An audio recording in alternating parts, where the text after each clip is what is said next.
So this morning we're having a conversation about teenagers and social media because earlier I sat down with Adam Mosseri, exclusively, the head of Instagram, who shared some big changes coming to the app that will limit the type of content your teenager will see.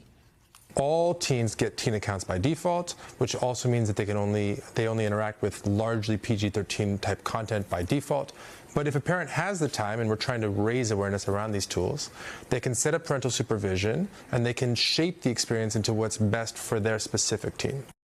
So navigating the social media landscape can really be confusing. So we thought we'd get some questions from you at home, your parents, and we brought in some experts to help answer them. Lisa Pressman, co-founder of the Mount Sinai Parenting Center and author of The 5 Principles of Parenting, Your Essential Guide to Raising Good Humans. It's a great book title. Plus, NBC News tech contributor and Wall Street Journal senior personal tech columnist Joanna Stern is also here. Good morning to both of you guys. Thank you. Good morning. Let's just jump right in. We have some questions. The first question comes from Amy King. Let's listen. At what age is it appropriate for a child to have a phone or a social media account? Lisa.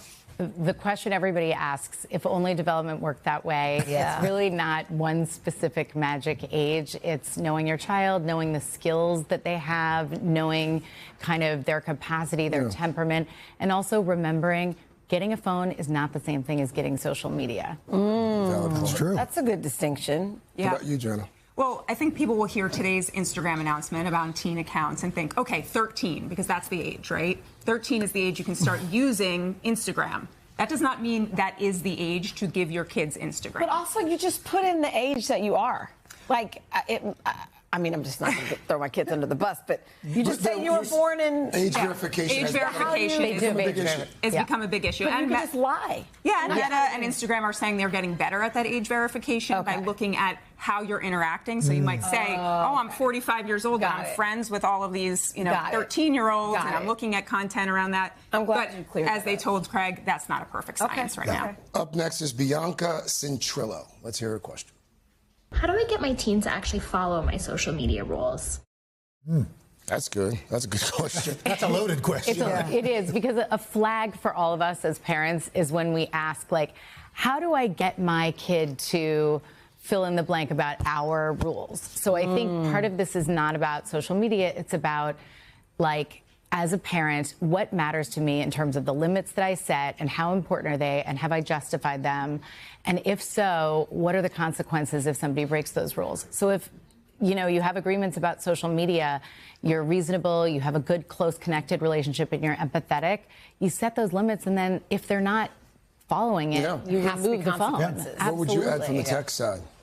I mean, I'm just listening to that. I have a 4-year-old who does not have social media or a phone, but I'm wondering if I can implement those with him. But I think that, thinking about the same thing, one of the things I will say about today's Meta announcement is that it does place the rules now on Meta in the tech, right? Yeah. So the tech is going to have these guided by PG-13 content restrictions, which means that the parents don't have to really set the rules. That's set by the app. Of course, the issue becomes when the kids get upset and say, hey, I want to watch that. Then you're having that fight with your child. Okay, let's hear from a dad. We've got Jeremy Hooper.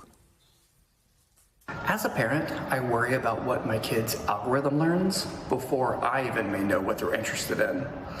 Are there plans to give parents more insight or even influence on what content kids might receive and not just time limits? Joanna, could you help us with that one? It's a great question. Look, I do not see tech companies giving us a lot more information about these algorithms anytime soon. So that's some bad news. But on the good news front, we are seeing a lot of regulation, mostly at the state level, to push these companies from restricting these algorithms, from using less persuasive algorithms. And going back to sort of the prehistoric times of social media, we may all remember, we just see the people we follow. We follow these people, and now it's in our feed. So there's a big push from the states to make that make Meta and the social media companies surface only that kind of algorithm to minors and to teens. So interesting. Okay, this next one, I want to squeeze this in because it gets me every day, at least 5 times a day. Okay, let's listen. What safeguards do you have for AI misinformation for our young people, generally children that may be 16 and under?